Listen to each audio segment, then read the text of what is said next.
यह भोग जो होते हैं ये केवल बच्चों के लिए या जवानों के लिए परेशान करते हैं, ऐसा नहीं है।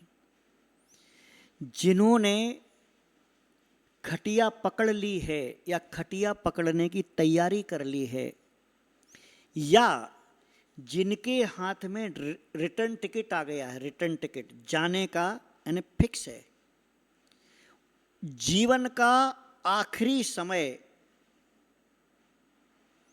ऐसे व्यक्ति भी भोगों को छोड़ने में असमर्थ होते हैं। वे प्राणों को छोड़ने में समर्थ हैं, तैयार हैं, मरने को तैयार हैं। व्यक्ति 80 साल का हो गया, 80 साल का आदमी धर्म के प्रति उसने जो गलत धारणा बनाई वो उसकी ज्यों की त्यों है। कर्म के लिए भी उसकी गलत धारणा बनी, वो भी ज्यों की त्यों है। जवान, शरीर से बूढ़ा हो गया, परंतु मन से, आशाओं से और भोगों से वह व्यक्ति कभी ये स्वीकार नहीं करता कि मैं बूढ़ा हो गया हूं या बूढ़ा हो रहा हूं और अब मुझे इनसे थोड़ा सा डिस्टेंस बनाना चाहिए, थोड़ा सा दूर हो जाना चाहिए। कई वृद्ध अवस्था में पहुंच चुके और प्लेटफार्म पर गाड़ी में चढ़ने को तैयार हैं, ऐसे जो अंतिम यात्री हैं बेचारे, कांप रहे हैं, हाथ पैर कांप रहे, सिर कांप रहा, मुंडी कांप रही है, उनको बोलो कि अभी ये तुम्हारा समय आ गया है, भोगों को छोड़ करके योगों की तरफ आ जाओ, भोगों से विरक्त होकर के योगों में आसक्त हो जाओ। जितना भोगों में तुम्हारा जो मन रच पच रहा है उनको छोड़ करके थोड़ा सा अपने इस उत्तरार्ध जीवन को, बचे हुए जीवन को थोड़ा सा योगों में लगा लो। जो मन वचन काय तुम्हारा पूरा जिंदगी भर भोगों में रचा पचा रहा है, उनसे थोड़ा सा कीप डिस्टेंस, थोड़ा सा सुरक्षित अंतर बना करके अपने इस जीवन को सुधार लो। ऐसे भी कई यात्री हैं, उनको यात्री इसलिए कह रहा हूं कि उनको भी मालूम है, घर के लोगों को भी मालूम है, बाहर के लोगों को भी मालूम है, यह पंचम काल है, इसमें कोई 100, 150, 200 साल जीने वाला नहीं है। कम से कम 60-70 की बात तो समझ लेना कि टिकट अपने हाथ में आ गया है। वो टिकट का उसको इंडिकेशन मिल जाता है, जैसे ऑनलाइन टिकट बुक किया तो मैसेज आ जाता है उसमें कि तुम्हारा टिकट बुक हो गया है, तो उसका टिकट आ जाता है। उसके बाल सफेद जब होने लगते है उसको खबर मिल जाती है कि अभी हो गया है टाइम।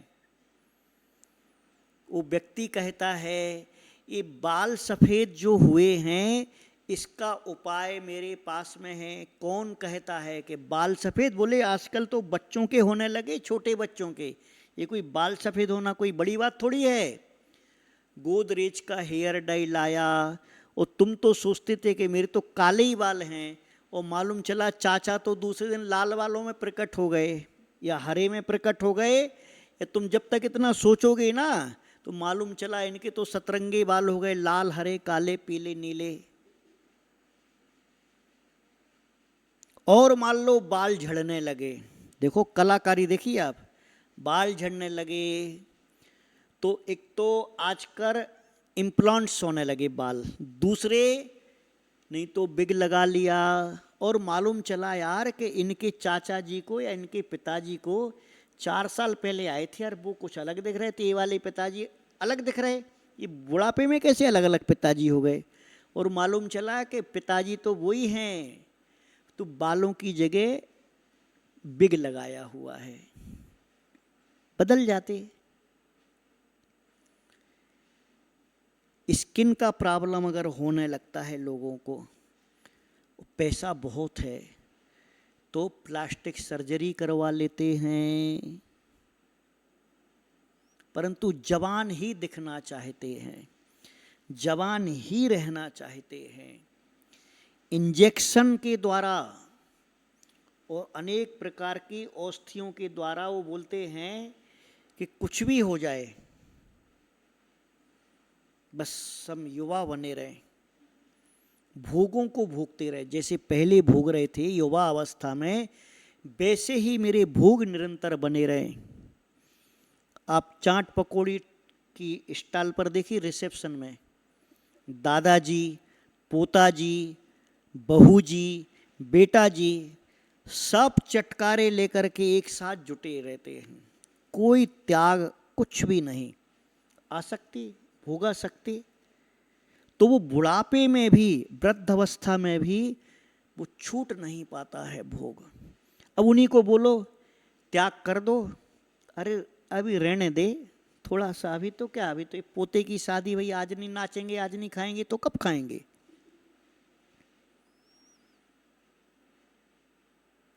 तो इस प्रकार का सिलसिला अंतिम समय तक चलता रहता। 80 साल की उम्र में अगर आलू की सब्जी नहीं बनी तो हो सकता दादाजी थाली फेंक दें, दिमाग खराब हो जाए। ये हाल है, ये भोग हैं कि वो जवानी और वो तो छोड़ो, तो बुढ़ापे में भी कभी कभी तो पड़े हैं, फिर भी डॉक्टर ने बोल दिया ये मत खाओ वो मत खाओ, डॉक्टर ठीक है, फिर भी आने दो और खाने दो, लाओ और खाओ। बस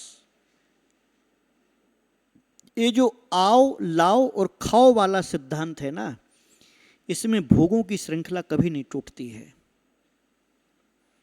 आने दो, लाने दो, खाने दो, बस ये सबसे बड़ा मंत्र चलता रहता। जाप होगी नहीं होगी चलेगा, परंतु आने दो, लाने दो, खाने दो, आने दो, लाने दो, खाने दो, आने दो, लाने दो, खाने दो, यह चलता रहता अंतिम समय तक। व्यक्ति की आंखें कमजोर हो जाती हैं, चश्मे की व्यवस्था है, लेजर की व्यवस्था है, या और ज़्यादा बड़े हुए तो आंखें बदलवा लो, कान कमज़ोर हुए तो मशीन लगा लिया, फिर सारी व्यवस्था, दांत टूट गए तो नकली दांत लगा लो। बताओ ऐसी कौन सी व्यवस्था है जो पंचेंद्रियों के लिए वापस रिपेयर करने के लिए व्यवस्था नहीं है। मेडिकल में सारी व्यवस्थाएं हैं आपकी, दांत के लिए, आँख के लिए, नाक के लिए, कान के लिए। और दिल थोड़ा सा अगर कमज़ोर हो गया तो बोलते कमज़ोर नहीं है, बदलवा लो। सारी चीज़ें बदल सकती हैं, सिर्फ पैसा फेंको और भोगों में रमते रहो। ये सिलसिला चल रहा है और ये सिलसिला, बस बात वहीं से फिर से कहता हूँ कि अंत समय तक नहीं छूटता।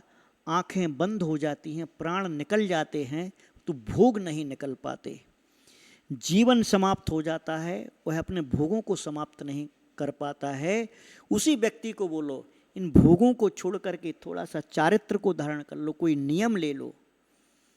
नियम हमसे पलता नहीं, नियम हमसे होता नहीं, मैं ये नहीं कर सकता हूँ।